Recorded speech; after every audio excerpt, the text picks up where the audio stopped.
cette vidéo, on va voir 7 conseils d'Anthony Robbins pour réussir sa vie. Donc Anthony Robbins, c'est un grand influenceur en termes de développement personnel aux États-Unis, et même même de façon mondiale, il est particulièrement connu dans tous les pays anglophones. Alors c'est vrai que maintenant, il y a plein de nouvelles têtes qui sont apparues, mais ça reste encore une référence, et je vous conseille, si vous ne l'avez pas fait, de lire particulièrement 2 livres. C'est Unlimited Power, donc pouvoir illimité, et Awaken the Giant Within, donc je crois que la traduction en français c'est l'éveil de la puissance du géant. C'est vraiment 2 excellents livres. Donc dans cette vidéo, je vais vous partager les 7 meilleurs conseils que j'ai retenus de sa philosophie. Premier conseil, c'est savoir ce qu'on veut et savoir pourquoi on le veut. Dans la vie, peu importe ce que vous vouliez obtenir, vous pourrez absolument rien faire si avant vous ne vous fixez pas un objectif. Pourquoi? Parce qu'un objectif, c'est tout simplement une destination. C'est tout simplement le fait de se dire ok, voilà ce que je voudrais et voilà la destination que je me fixe. Voilà la route vers laquelle je veux aller. C'est un petit peu comme un voyage. C'est-à-dire que vous ne pouvez pas partir en voyage si vous n'avez pas de destination. Vous n'allez pas rester à l'aéroport ou rester à la gare comme ça en se disant ok, je vais nulle part. Non, il faut une destination. Et un objectif, c'est exactement ça. C'est une destination. Ça ne veut pas dire que quand on est arrivé à cette destination, le voyage s'arrête, on peut continuer, on peut aller ailleurs, on peut rester là un petit moment, mais ça veut dire que c'est quelque chose d'obligatoire. Sans destination, le voyage ne peut pas commencer. Et donc, c'est important de savoir ce qu'on veut et aussi de savoir pourquoi on le veut. Parce qu'une fois qu'on s'est fixé un objectif, peu importe l'objectif que vous avez, mais on va dire un objectif qui pourrait être d'avoir une grande maison avec une piscine par exemple, qui n'est pas forcément l'objectif de tout le monde, mais où beaucoup de gens pensent que c'est quelque chose qui serait quand même génial, enfin ça serait génial d'avoir ça. Le fait d'avoir cet objectif, le fait d'atteindre cet objectif, ça va vous demander des efforts. Et donc, vu que ça va vous demander des efforts et des efforts réguliers, il va falloir savoir pourquoi vous vous battez, pourquoi vous voulez atteindre cet objectif. C'est pas le tout de se dire ah oui ça serait sympa d'avoir une Ferrari, ou oui ça serait sympa d'avoir une maison avec une piscine à Miami. Mais est-ce que c'est vraiment ça que je veux? Est-ce que c'est vraiment ça que je veux, ou est-ce que c'est ce que la société me dit que je veux? Est-ce que c'est le rêve, voilà, le rêve approuvé par la société? Donc il faut définir des objectifs et il faut vraiment savoir et le faire concrètement, presque avoir une liste qu'on peut relire régulièrement de ok, je veux ça et voilà pourquoi je veux ça, voilà pourquoi ça m'appelle, voilà pourquoi c'est si important pour moi. Deuxièmement, ça va être de prendre des actions en direction de ces objectifs. Parce que même si vous savez ce que vous voulez, même si vous notez, vous dites ok, voilà ce que je veux et voilà pourquoi je le veux, si vous ne prenez pas d'action, si au quotidien vous ne passez pas à l'action, vous n'allez absolument rien matérialiser dans la réalité. Ça restera un très bel objectif, ça restera dans votre tête, mais il ne va rien se passer de plus.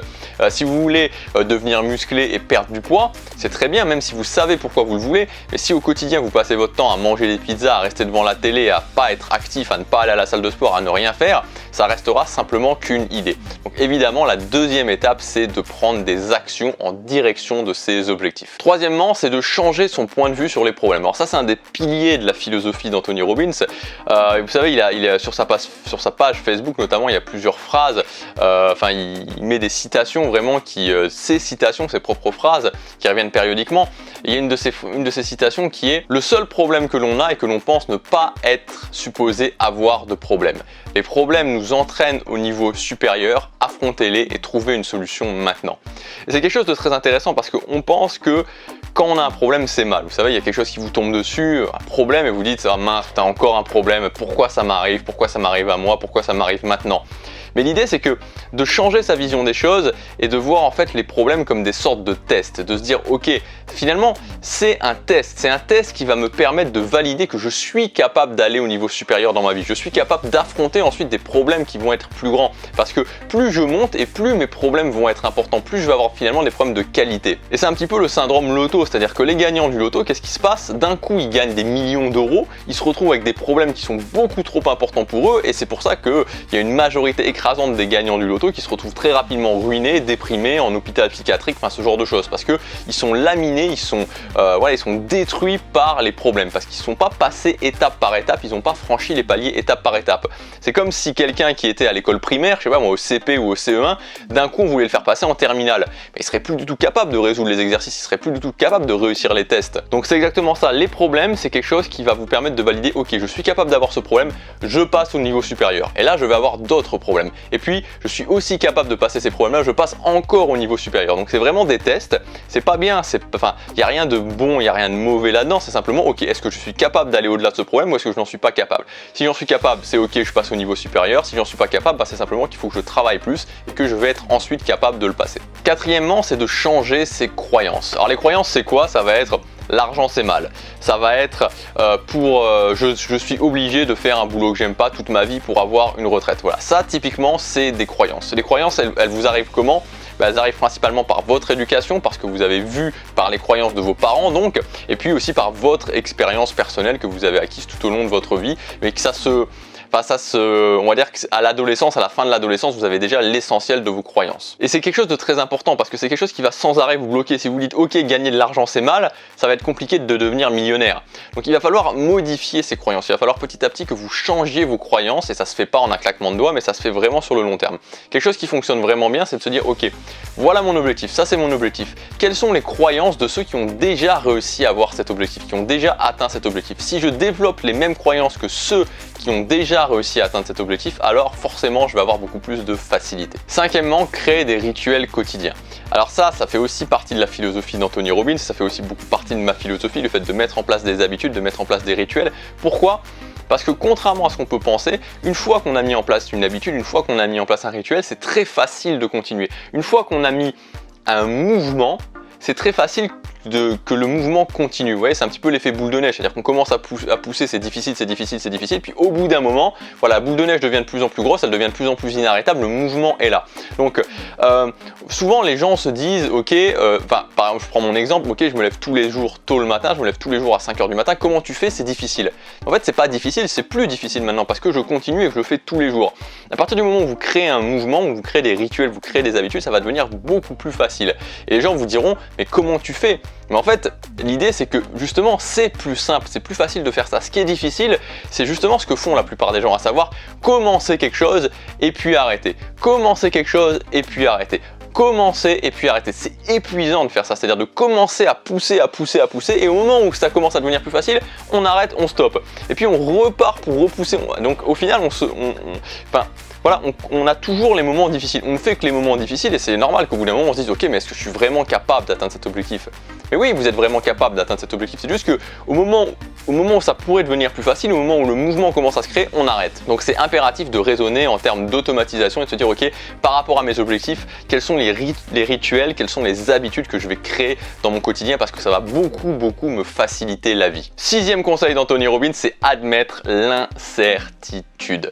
En tant qu'être humain, on est tous pareils, alors à plus ou moins haut niveau, mais on déteste l'incertitude. On aime bien les choses qui sont sûres. Or, malheureusement, la seule chose qui est sûre, c'est qu'on va mourir. Tout le reste, c'est assez aléatoire. C'est-à-dire qu'on imagine qu'on est dans une certaine sécurité, on imagine que les choses sont sûres, mais jusqu'au jour où. Donc on a une sorte d'illusion dans notre société du confort, on a une sorte d'illusion de la sécurité, une sorte d'illusion de la certitude, mais ça reste une illusion. Et le truc c'est que quand vous êtes dans une situation et que vous voulez avoir un objectif, que vous voulez passer dans une autre situation, il va falloir admettre l'incertitude.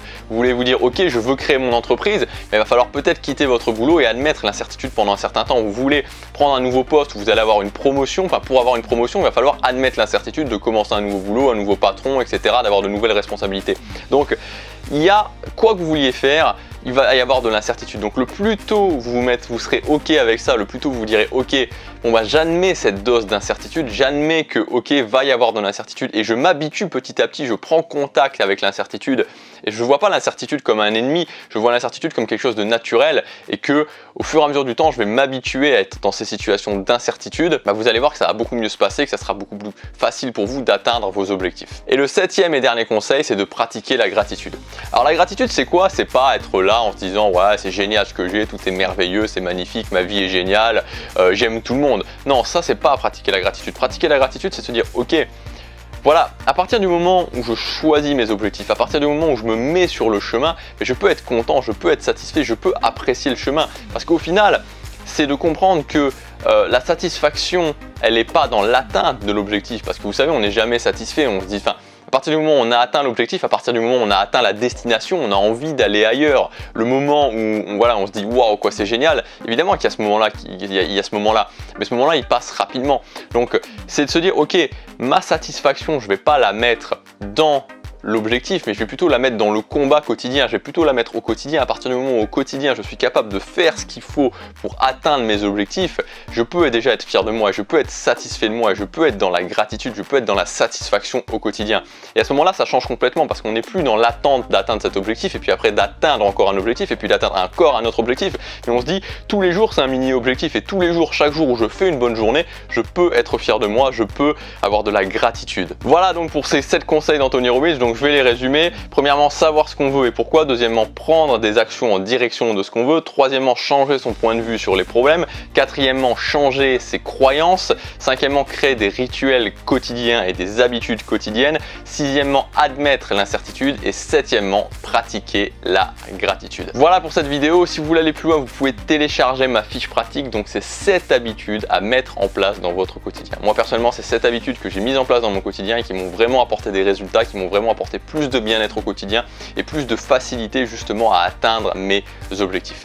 Donc pour avoir ces 7 habitudes, pour accéder à cette fiche pratique, il suffit simplement de cliquer sur le lien dans la description ou sur la fiche juste ici. Je vous dis à demain pour la prochaine vidéo. Passez à l'action, chaque jour compte.